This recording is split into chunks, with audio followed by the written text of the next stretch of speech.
The dust motes danced in the single shaft of afternoon light that pierced the gloom of the municipal library. Elodie Bernard, 22 and quieter than the mouse in the wainscoting, pushed a stray strand of mousy brown hair behind her ear. Her spectacles slid down her nose as she shoved them back up with an ink-stained knuckle. Outside, the cobbled streets of her small town, Amboise, echoed with the unnatural sound of hobnailed boots on centuries-old stone. It was October 1941. The German occupation was a cold, heavy blanket smothering the Loire Valley. The library, once her sanctuary, had become a place of shadows and fear. 2 weeks prior, a stern-faced Fremont officer, whose immaculate grey uniform seemed to mock the library's gentle decay, had presented her with a long list. Forbidden. Forbidden. He had watched, arms crossed, as Elodie and her elderly mentor, Monsieur Dubois, had wheeled carts of books to the back room. Voltaire, Rousseau, Hugo. Poetry by Rimbaud, novels by Jewish authors, histories that spoke too proudly of French victories. They were all condemned, locked away in the damp storage room, awaiting a bonfire. "It is just paper, Elodie," Monsieur Dubois had whispered to her later, his hands trembling as he sipped his weak tea. The words, they cannot burn, we keep them here." He had tapped his temple, his eyes watery. But Elodie knew it wasn't enough. A book unread was a voice silenced. That afternoon, the library was empty, as it often was. The townsfolk had little time for reading, preoccupied with ration cards, curfews, and the gnawing anxiety of occupation. A sharp rap-tap-tap at the side door startled her. It was the children's entrance, unused since the occupation began. She hurried over, her soft-soled shoes making no sound, and eased the heavy door open a crack.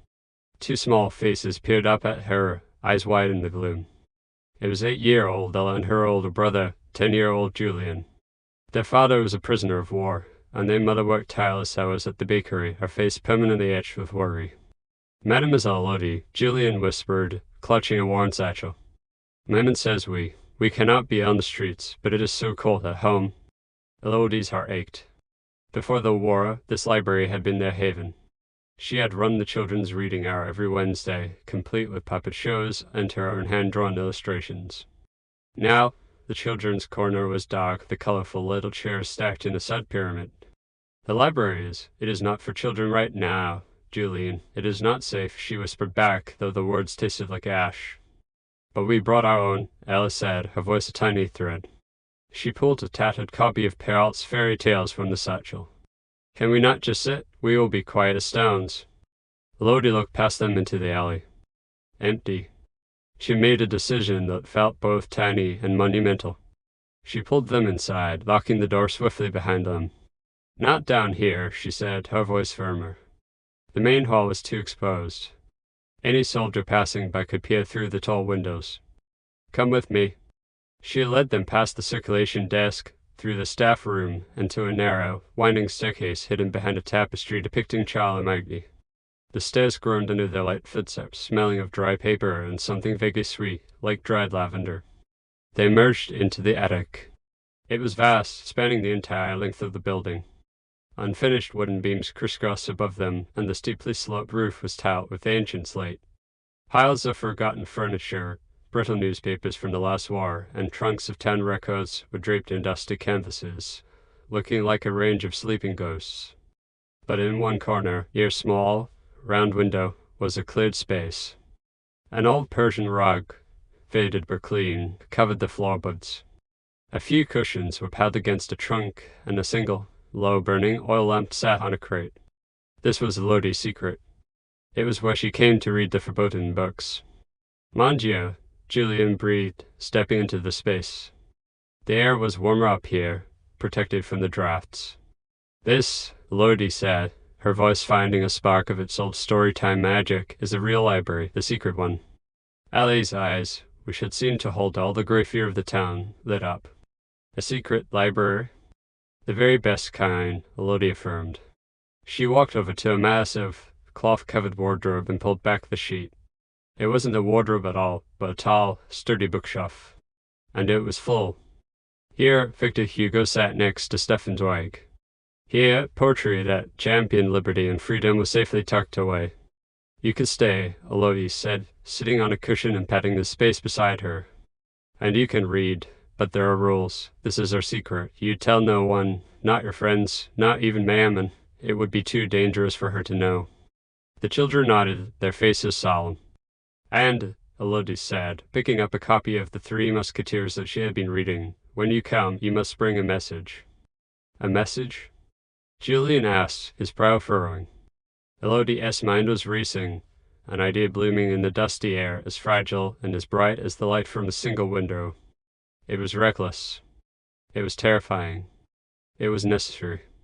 Yes, a message from the bakery. You will tell me how many loaves of black bread were left today. But why, mademoiselle? Because, Elodie said, inventing as she went, the musketeers were always protecting the queen, and to do that, they had to know everything. How many loaves of bread, how many German trucks passed the fountain, what the baker heard from the butcher. Julian, a boy who desperately missed his father and the chance to be brave, puffed out his chest. Like spies, like observers, Elodie corrected gently. We are the keepers of stories, Julian, and now we will be the keepers of the town's story too. So, while you read about D'Artagnan, you will be helping Amboise in secret. She opened the book. Ella and Julian huddled close, their cold pink cheeks slowly warming in the lamplight. Chapter 1, Elodie began, her voice soft but clear, a tiny beacon in the enormous, occupied dark. On the first Monday of the month of April, 1625, the market town of Meun. Down below, the heavy boots of a patrol passed by the library's main entrance. The sound was muffled, distant. Up here, in the attic, surrounded by forbidden words and wide-eyed children, Elodie felt something she hadn't felt in a very long time. She wasn't just a quiet librarian anymore. She was a storyteller. And she had just begun the most important story of her life. The secret library became a silent, beating heart in the cold body of the occupied town. Julian and Ella were true to their word, arriving every other day after their mother left for her evening shift at the bakery. They slipped in through the side door, their small forms darting through the twilight, and scurried up the winding stairs. Their messages became a ritual. Elodie had found an old, leather-bound ledger in one of the trunks, its pages blank. She carefully noted each piece of information. Julian, 2 trucks at the Pont du Marchal, she would write in her neat, looping script. Soldiers asking for flour at the boulangerie. L. Madame Picot's son was taken for travail obligatoire in Germany. She was crying in the street. At first, Elodie told herself it was just a game, a way to make the children feel brave, to give purpose to their secret reading time. But as the weeks passed and the pages of the ledger began to fill, she realized she was chronicling the town's pain. The small daily humiliations, the creeping dread, the quiet acts of defiance. It wasn't just a storybook, it was a record. Up in their dusty haven, surrounded by the ghosts of banned books, Elodie read to them. They devoured The Three Musketeers and moved on to Treasure Island. For an hour, they were not cold. Hungry children in an occupied country, they were adventurers on the high seas, searching for gold. The attic became a fortress of imagination, the only place in Amboise where freedom still felt real. Downstairs, the main library remained a place of oppressive silence. Monsieur Dubois, her frail mentor, seemed to shrink with each passing day.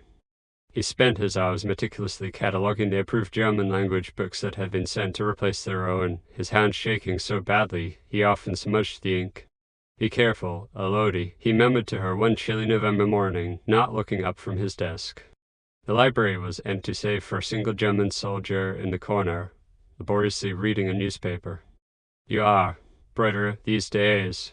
It is not a time for brightness, it is a time to be grey, and invisible."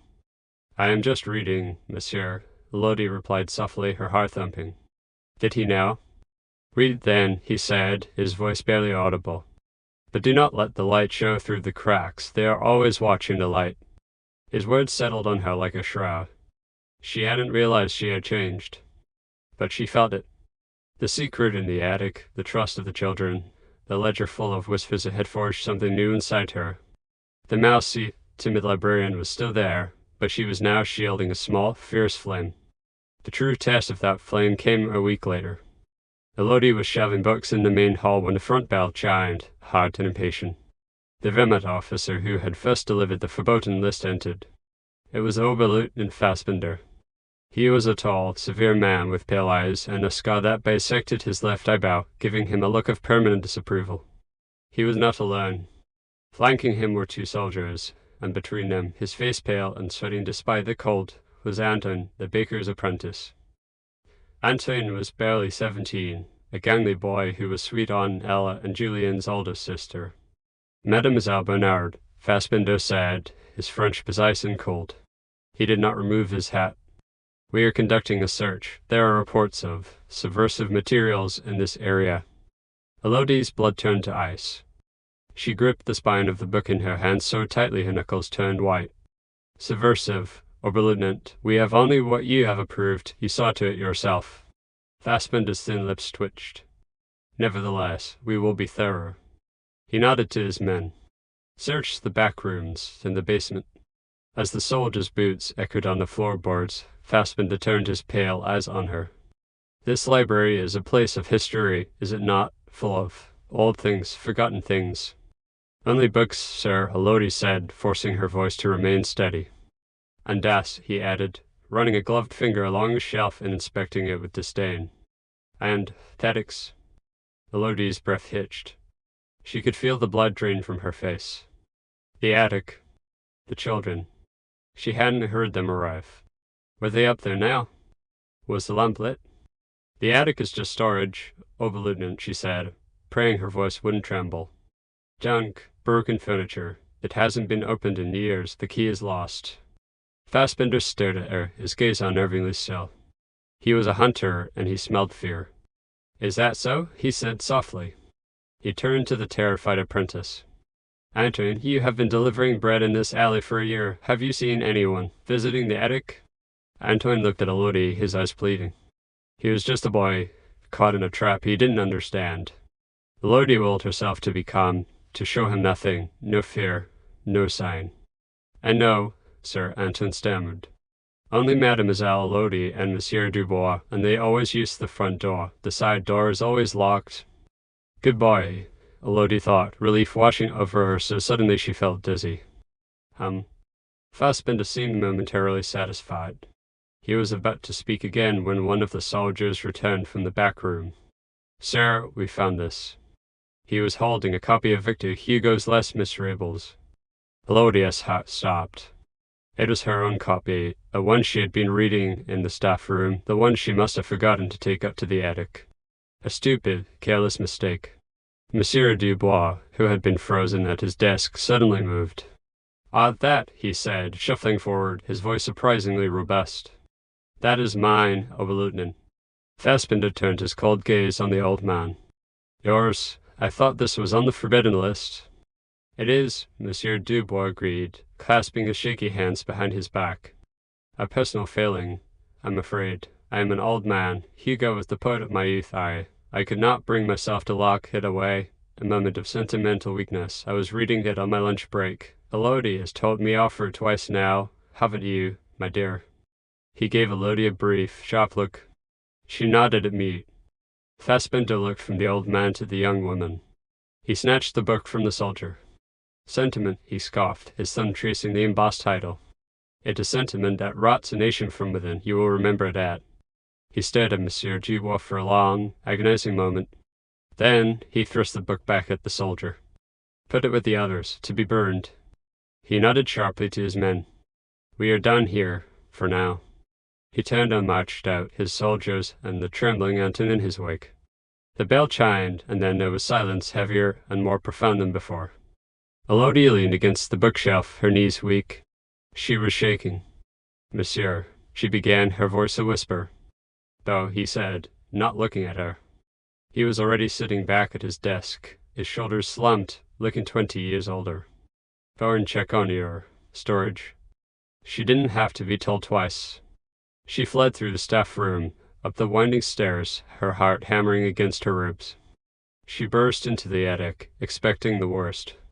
Ella and Julien were huddled together on the rug, their eyes like saucers. They hadn't lit the lamp. They had heard everything. Mademoiselle Elodie, Ella whispered, her voice trembling. The bad men, are they gone? Elodie rushed over and pulled them into a tight embrace, burying her face in their hair, smelling the faint scent of wood smoke and yeast. They're gone, she whispered, her own body shaking. They're gone, we're safe. She held them for a long time, the three of them listening to the silence. The attic, their secret haven, suddenly felt terribly fragile. The wall was no longer just a distant echo of boots on cobblestones. It had come inside. It had found her book, and it had nearly found them. Julian, Elodie said, pulling back, her voice low and urgent. Your messages, they are not a game anymore. Do you understand me? Julian, his face pale but set with a new, grim understanding, nodded. Yes, mademoiselle. Good, Elodie said, rising to her feet. She looked at the shelf of forbidden books, at the light from the small window cutting through the dust. They had been careless. Monsieur Dubois had taken a terrible risk for her. For them. From now on, she said, her newfound resolve hardening into steel, we are not just observers, we are musketeers, and we will be much, much smarter. The new discovery changed everything. The attic was no longer just a haven, it was a liability. Elodie's first act was one of meticulous, fearful housekeeping. We cannot use the lamp, she told Julian and Elle the next day. They sat in the cold, grey light of the small, round window, their breath pluming in the air. Not ever, unless the sun is bright, and we must be quieter than shadows. She moved the old Persian rug to cover the section of floorboards directly above the main library hall, muffling their footsteps. She draped heavy canvases over the trunks, creating a smaller, more insulated den around the window, a nest against the cold and prying eyes. Most importantly, she moved the ledger. That evening, after the children had gone, she stayed late. With a trembling hand, she prized open a loose floorboard near the chimney stack, a place she had discovered years ago while looking for a lost book. The space beneath was dark and smelled of soot and ancient dust. She wrapped the ledger in oilcloth, placed it inside, and carefully slid the board back into place. Her heart ached to do it.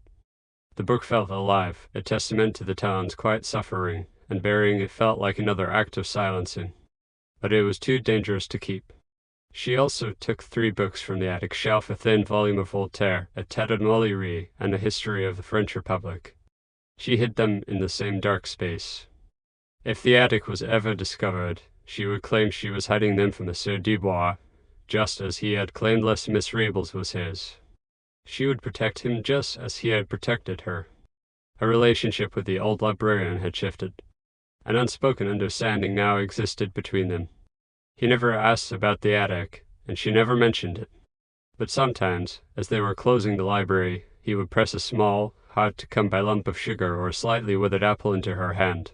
For your studies, Elodie, he would murmur, his eyes full of a worry that tore at her heart. The children, too, understood the new gravity. Julian, in particular, took his role as musketeer with a frightening seriousness. His reports became more detailed, more precise. Maman's sister, Tan Odell, she cleans at the commandanter, he whispered to Elodie 2 weeks after the search, his eyes bright in the gloom. They were ostensibly reading 20,000 Leagues Under the Sea, but the book lay forgotten in his lap. Julian, that's dangerous, Elodie hissed, looking nervously at the stairway. She told Mammon that the officers were angry last night. He pressed on, ignoring her fear. They were shouting about radio signals and sabotage near the railway bridge. Oberleutnant Fassbinder, he swept all the maps off the table. Elodie's hand went to her mouth. The railway bridge. Everyone knew it was the main artery for German supplies moving north. Did she say anything else? Elodie asked, her own fear momentarily eclipsed by a sharp, urgent curiosity. She said they are doubling the guards, and they are looking for a man with a limp. He was seen near the bridge 2 nights ago. Elodie's mind flashed to Monsieur H. Roll, the old schoolmaster who had lost 2 toes in the Great War and walked with a distinct, rolling gait. He was a quiet man, known for his love of poetry and his open disdain for the Vichy government. She didn't write this information in the ledger. This was different. This wasn't a record of suffering. This was active, dangerous intelligence. She felt a cold prickle of fear run down her spine. What was she supposed to do with this? Who could she tell? The answer, it turned out, was no one. The risk was too great. The secret library was for keeping stories, not for making them. But the information kept coming. Al, small and often overlooked, reported seeing soldiers loading crates into the cellar of the old Chartist monastery on the hill. Not ammunition, she insisted, but wooden boxes stamped with eagles. Like the paintings in the museum, mademoiselle, she whispered. Men said they were stealing our art. Julien, growing bolder, started taking different routes from the bakery, noting the patrol schedules. They always go to the brasserie at 8 o'clock, he reported. All of them, for half an hour. The Rue du Commerce is empty then. Elodie, the keeper of secrets, felt the weight of them pressing down on her. She was a librarian, not a spy. She was trained to catalogue facts, not to act on them. But the gap between the two was narrowing with every passing day. One frozen afternoon in early December, as the first snowflakes began to drift past the small window, Elodie was closing the library. Monsieur Dubois had already left, his cough worsening in the damp air. The street was dark, the curfew only an hour away. She was locking the heavy front doors when a figure emerged from the alley across the way. Elodie tense, her hand freezing on the iron key. It was a woman, bundled in a dark coat, her face obscured by a scarf. She walked directly towards the library. Elodie's instinct was to run, to lock the door and retreat into the shadows. The woman stopped at the bottom of the steps. She looked left then right.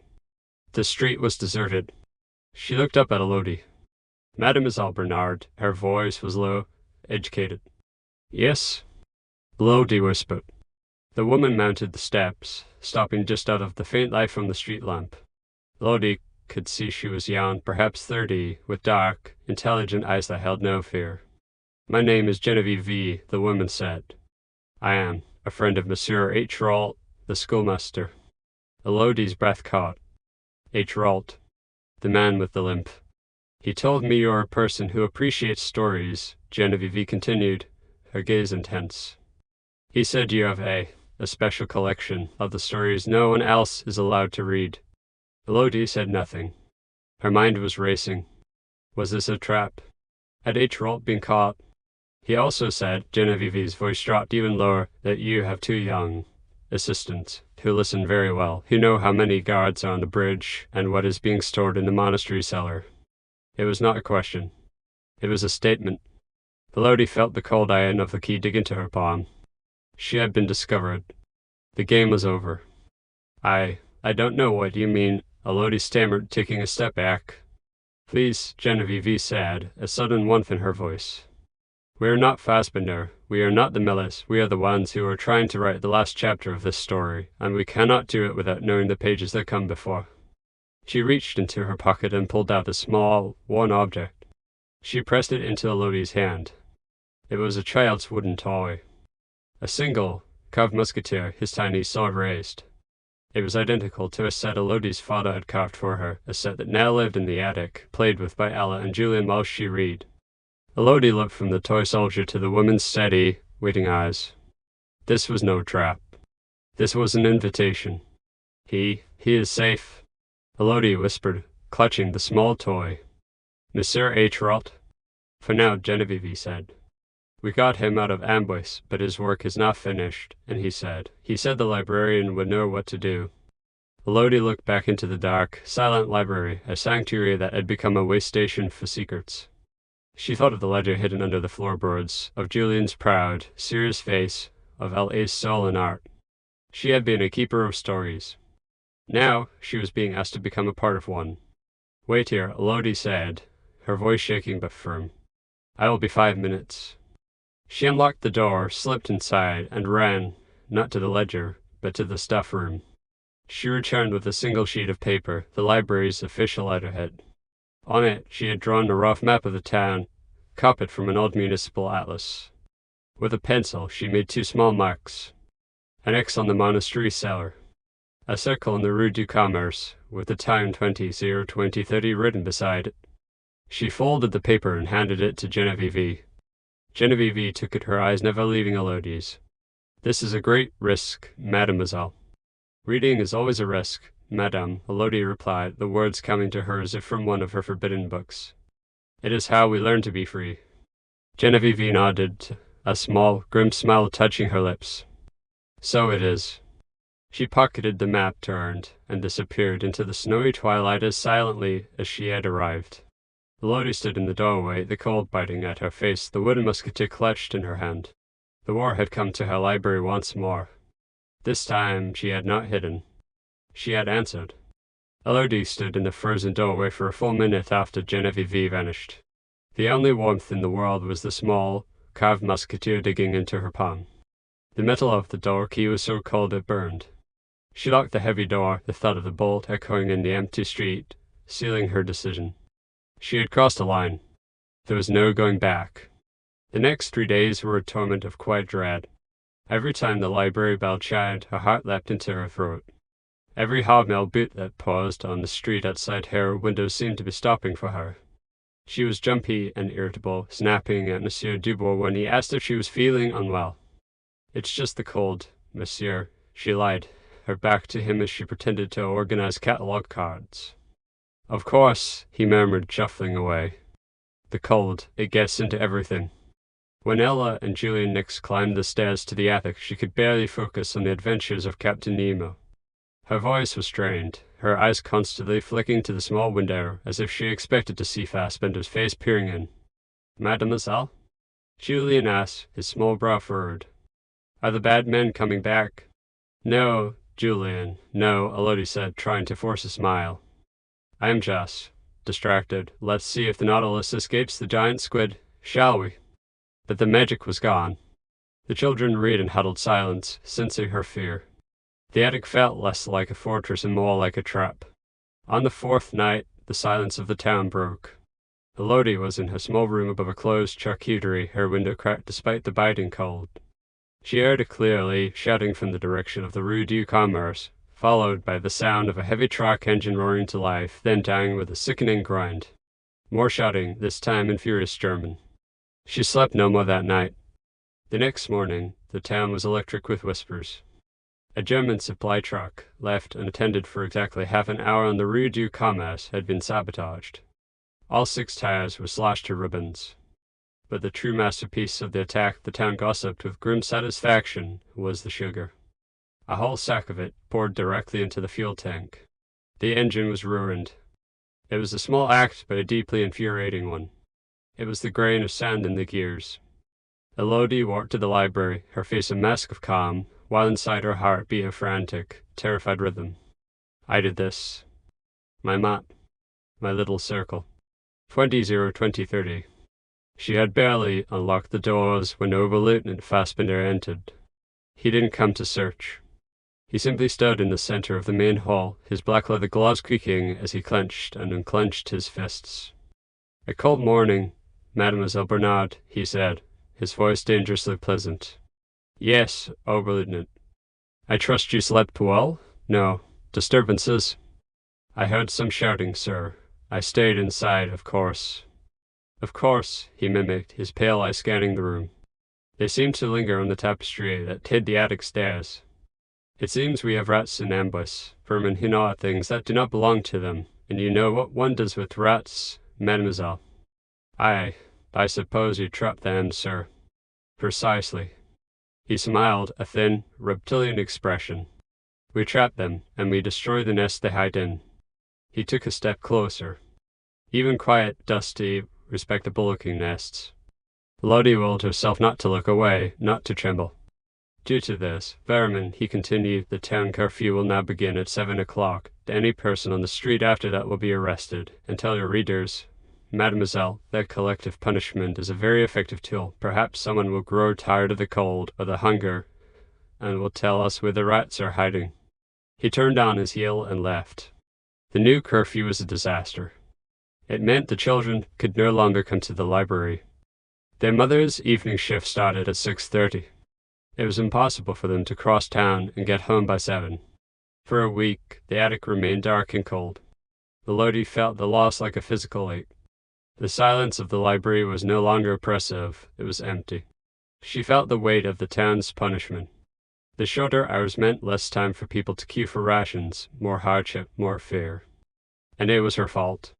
On the 8th day, a young man Elodie had never seen before entered the library.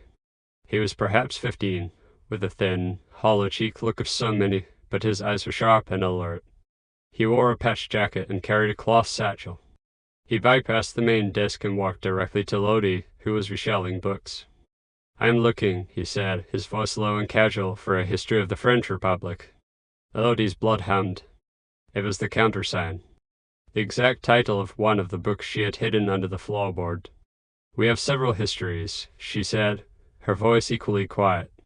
She pulled a standard, approved history from the shelf. "This one, perhaps." The boy glanced at the cover and shook his head, a flicker of impatience in his eyes. "No, mademoiselle, I was told. My old teacher, Monsieur H. Rault, he said you had a special copy, a better one. He was real. He was Genevieve's contact." "Wait here," Elodie said. She did not go to the back room. She walked calmly to the staff room, unlocked her own small locker, and took out her copy of 20,000 Leagues Under the Sea. She had already prepared it. She walked back to the young man. "I do not have the history you are looking for," she said, holding the book out to him. "But perhaps you will find this diverting. It is a story of a hidden, powerful force, moving unseen." The boy's eyes met hers. He understood. He reached for the book, and as he took it, Elodie felt the small, folded piece of paper she had tucked between chapters 10 and 11 transfer from her hand to his. On it was a single, whispered sentence from L. "Wooden crates with eagles. Monastery cellar." "Thank you, mademoiselle," the boy said, slipping the book into his satchel. "I do enjoy adventure stories." He turned and was gone. Elodie went to the tall library window, watching him disappear down the street. The secret library was no longer just a room. It was a network. It was a weapon. And she, the quiet librarian, was its beating, terrified heart. Winter tightened its grip on Amboise. The curfew and the biting cold left the library desolate. Elodie's days were spent in a state of suspended fear, her only contact with the resistance the occasional, fleeting brush of hands as she passed a coded message hidden in a copy of Balzac or Dumas to a new, unknown face. The children, to her great sorrow, remained absent. The attic was dark. Then, one bitterly cold night, the sky to the east lit up with a dull orange glow. A series of muffled explosions rumbled through the valley, rattling the library's ancient windows. The next morning, the town was locked down. No one was permitted to enter or leave. The whispers were frantic. The monastery on the hill had been attacked. A convoy of German trucks, loaded with priceless art and artifacts from the cellar, had been ambushed and destroyed just outside the town. The stolen art, as Ella had called it, was gone. Some said rescued by the resistance, others said burned in the fires. The German response was immediate and brutal. Oberleutnant Fassbender was a man possessed. His soldiers tore through the town, dragging men from their homes. Reprisals were inevitable. Elodie knew, with a certainty that settled like a stone in her stomach, that he would come for her. The monastery. The truck. It all pointed back to the whispers, the vermin he was determined to exterminate. He arrived just before noon. The library bell didn't just chime, it was thrown open with a crash. Fassbender entered, flanked by 4 soldiers. His face was pale with fury, the scar on his eyebrow livid purple. "Mademoiselle Bernard," he snarled. "Your days of reading stories are over." Monsieur Dubois, who had been sitting at his desk, his breathing shallow, rose unsteadily to his feet. "Oberleutnant, this is a place of learning. I must ask you to—" "Silence, old man." Fassbender snapped. He pointed at Elodie. You are a spy. You and your network of rats. You think you are clever, passing your little notes. Do you think we do not watch?" "I don't know what you mean," Elodie said, her voice a reedy whisper. "The truck on the Rue du Commerce, the monastery." He took a step toward her, his eyes burning. "It all comes from here, this quiet, dusty nest." He turned to his men. "Search this place, every book, every shelf, every dark corner, everything." The soldiers began their work with brutal efficiency, tearing books from shelves, overturning tables. "Sir," one of them called from the back room. "The tapestry, there is a staircase." Fassbender's thin smile was one of triumph. "The attic," he breathed. "The lost key, after you, mademoiselle." He shoved Elodie toward the stairs. Her legs felt like lead. It was over. The books. The children's haven. She thought of the ledger hidden beneath the floorboards, a death warrant for her and for so many others. "Wait." The voice was frail but clear. Monsieur Dubois had positioned himself at the base of the stairs, blocking the way. He was holding 3 books, the Voltaire, the Molière, and the History of the French Republic. The books Elodie had hidden under the floorboard. "You are looking for the nest. Oberleutnant, the old man said, his voice ringing with a sudden, shocking strength. You are looking for the rat. Here I am. Fassbender stared, momentarily confused. What is this nonsense? It was me, Monsieur Dubois said. He held up the forbidden books. I, who remember the Republic. I, who believe in Libet and Gallet. I am the one who despises you. I am the one who told them about the track. I am the one who watched the monastery. You? Fassbender scoffed, though a flicker of uncertainty crossed his face. You are a dang old fool. I am a librarian, Monsieur Dubois retorted, his eyes blazing. I am a keeper of the truth, and I would rather die with ease. He clutched the books to his chest, than live with yours. He looked past Fassbender, his gaze finding Elodie's. It was a look of command, of love. Though, no. And she, the old man continued, turning all his attention back to Fassbender, she is nothing, a timid girl who does, as she is told. She was my courier. Yes, she delivered my stories because she was too stupid and too frightened to do otherwise. Arrest me, Oberleutnant, and you have your spy. Fassbender hesitated, his eyes narrowing. He looked at the frail, defiant old man, and then at the terrified, shaking young woman. This he could understand. A bitter, educated old man using a frightened girl. It fit his worldview. Elodie saw her chance. While Fassbender's attention was locked on Monsieur Dubois, she took 1, 2, 3 silent steps back. The main hall was in chaos, soldiers preoccupied with their destruction. Seize him, Fassbender ordered. As the soldiers lunged for Monsieur Dubois, he did not resist. He simply dropped the books at their feet and said, 5 la francs. Elodie did not wait. She turned and ran. She fled through the staff room, unlocked the side door that led to the alley, and burst out into the cold afternoon, not stopping, not looking back. She ran until her lungs burned, the shouts from the library fading behind her. She never saw Monsieur Dubois again. She never saw her library, or the attic, or the children. She hid in a farmer's barn until nightfall, the small wooden musketeer clutched in her hand. Under the cover of darkness, Genevieve's network found her and smuggled her out of Amboise, her only possession a single, salvaged copy of the 3 Musketeers. Months later, working in her assistant's safe house in Lyon, printing pamphlets, she heard that Amboise had been liberated. They said the old librarian had died in a German prison, but not before he had given them a dozen false leads, sending Fassbender on a fruitless, furious chase for a network of spies that existed only in his imagination. Elodie closed her eyes, imagining the dust motes dancing in the attic light. The secret library was gone. The books were burned, the room empty. But the light, she knew, had not gone out. It was here, in her hands, printing words of defiance. It was in Julien and Elle, who had learned that stories were worth fighting for. The library had been a small, quiet place, but its silence had taught a generation how to roar.